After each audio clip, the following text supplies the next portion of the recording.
Hello you guys, you may be wondering why I'm standing so far from the camera, or you're just thinking it's that old under the cover magic. Well, it's time for a book review.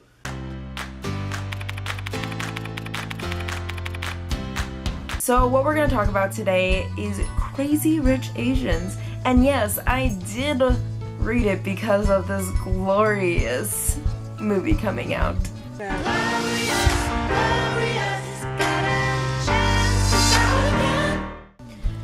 To be honest, I'll read a book whenever I want. Yeah, the movie did just shift it up in my TBR list so that I had to read it sooner, but honestly, this book has been on my list for about 3 years now, and so I guess it's progress that I finally got to knock that off the list. So let's get into it.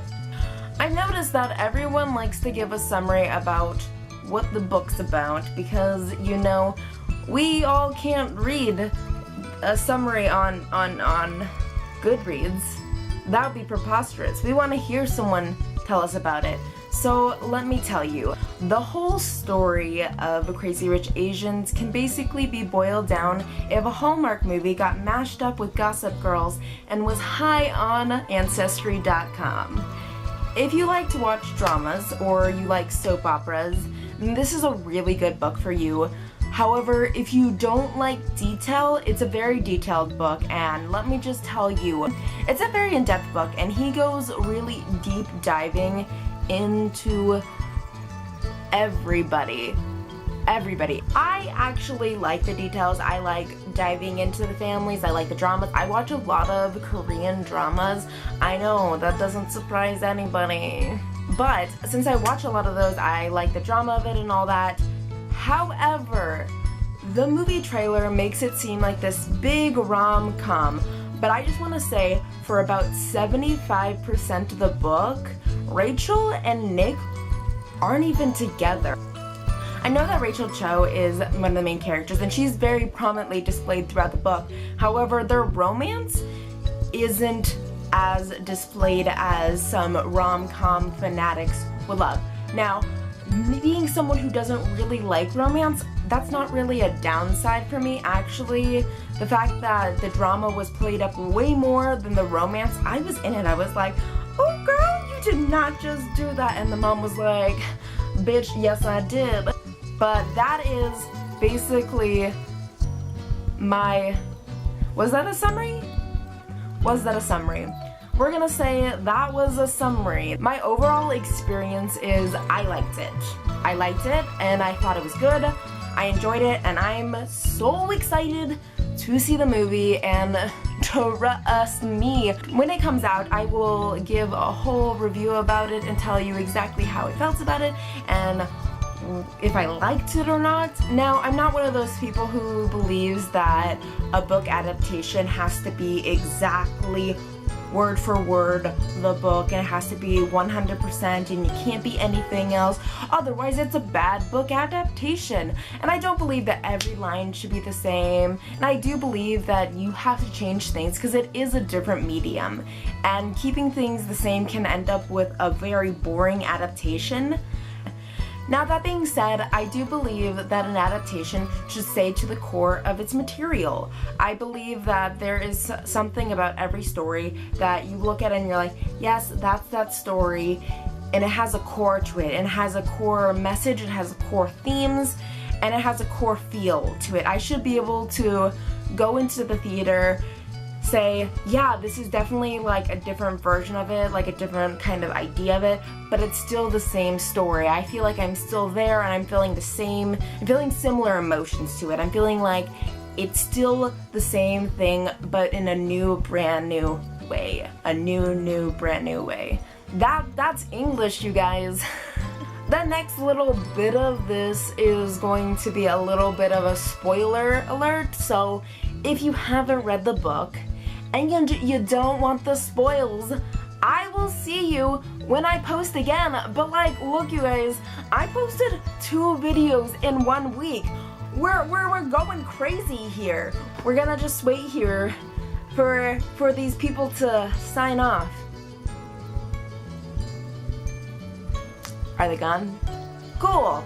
To be a little bit nitpicky, there wasn't really a romance between Nick and Rachel. I know it's framed as like, this is a romance and will they or won't they? But honey, we know that they will. And they did. I mean, there was a half a second where they broke up and then Nick was being a complete pansy and was like, oh no, my life's all over. She's the love of my life. And I just decided after like 2 weeks of not really spending any time with her that she's the love of my life. Now don't get me wrong, they spent like 2 years together, but they spent most of this book separated and doing their own dang thing.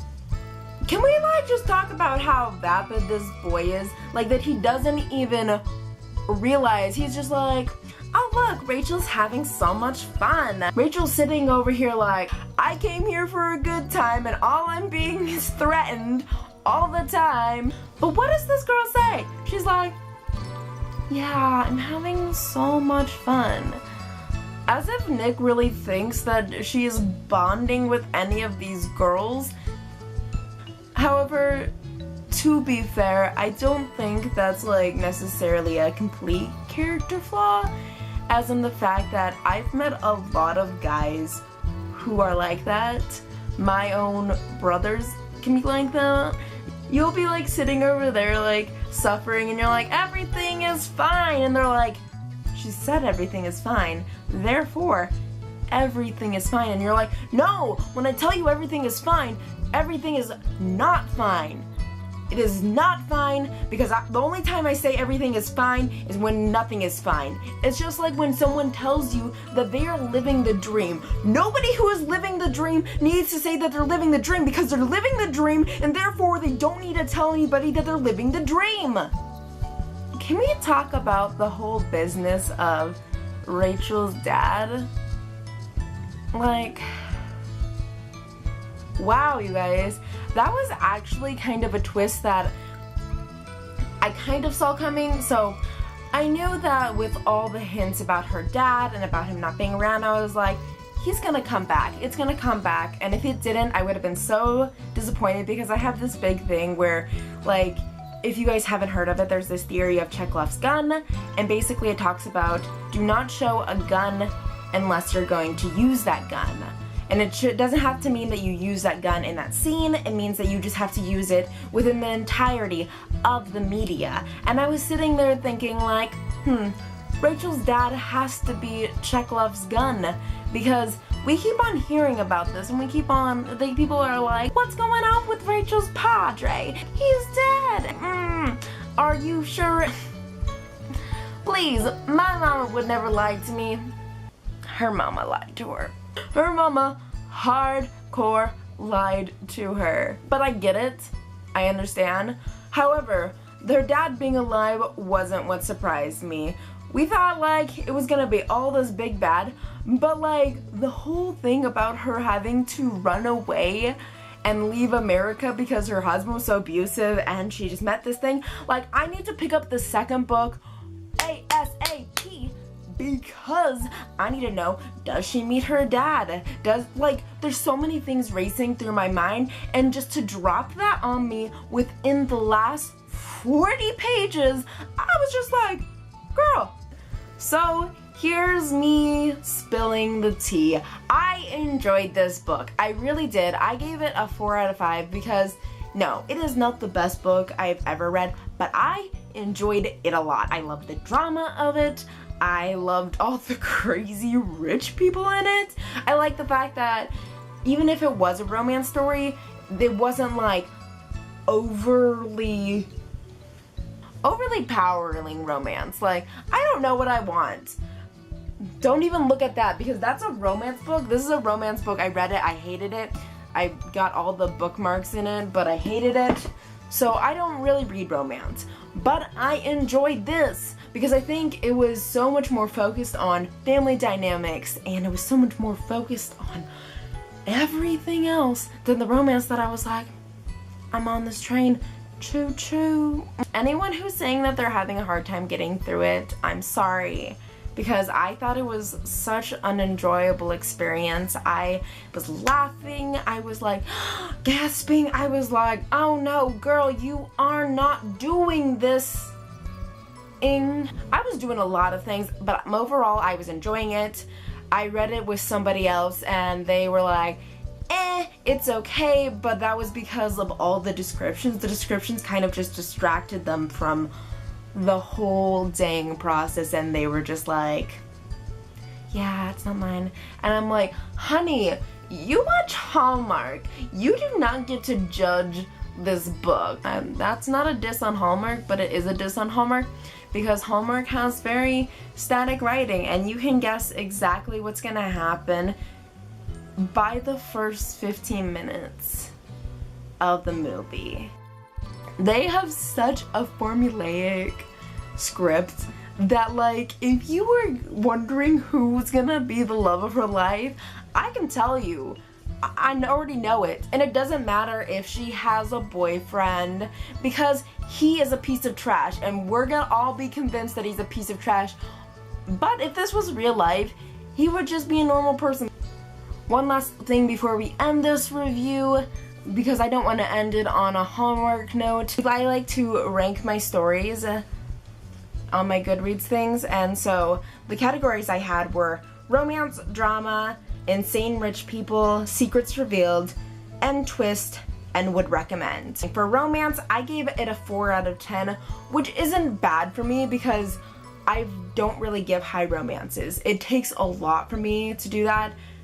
I don't really rank high in romance, so getting a 4 out of 10, that's pretty high, you guys. For drama, I gave it a 20 out of 10. I was here for it, I was living for it. For insanely rich people, I gave it a 20 out of 10 because those rich people be crazy. For secrets revealed, I gave it a 10 out of 10 because I was sitting there, I was like, oh my god.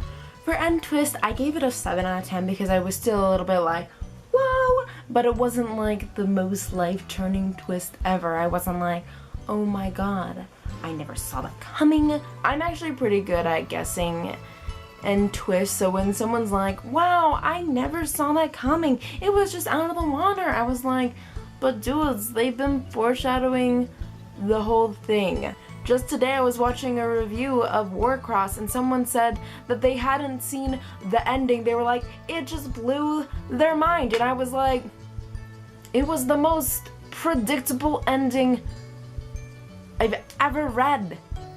Okay, maybe not ever read, but it was pretty dang predictable. I'm not gonna do a review on that book because I don't like it. Back to this though, my last one was would recommend. I gave it a 9 out of 10, mainly because I understand that this is not going to be for everybody. I get that. And so I would recommend to most people, but like there's some people I look at them and be like, no, this would not be your cup of tea, and I want to give you a nice piping hot cup of tea that you will enjoy. Because if tea can't be enjoyed, then what's the point of tea? I don't do a lot of reviews in video form. Actually, this is the first one, so lucky you guys.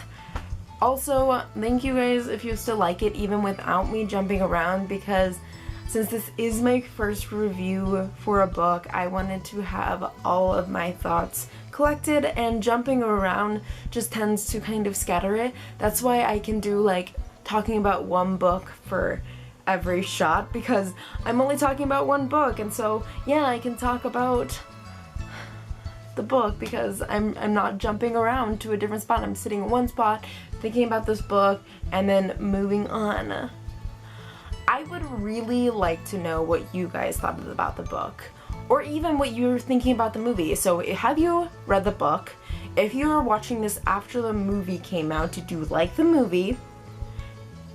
Since I'm posting this before the movie came out, are you gonna watch the movie? Are you gonna read the book? Tell me your thoughts, you guys. I want to have a conversation about this.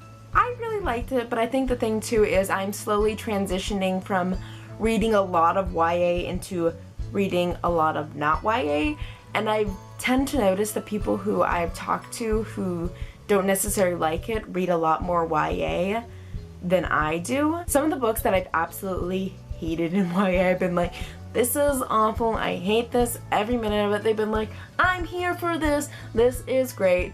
So, I don't know. I don't know how that works at all.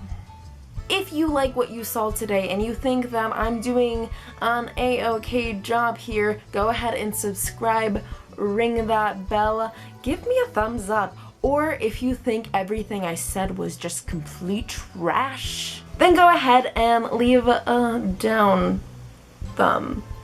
A thumbs down. A down thumb. We're gonna call that now. It's a down thumb. That's all I got booked.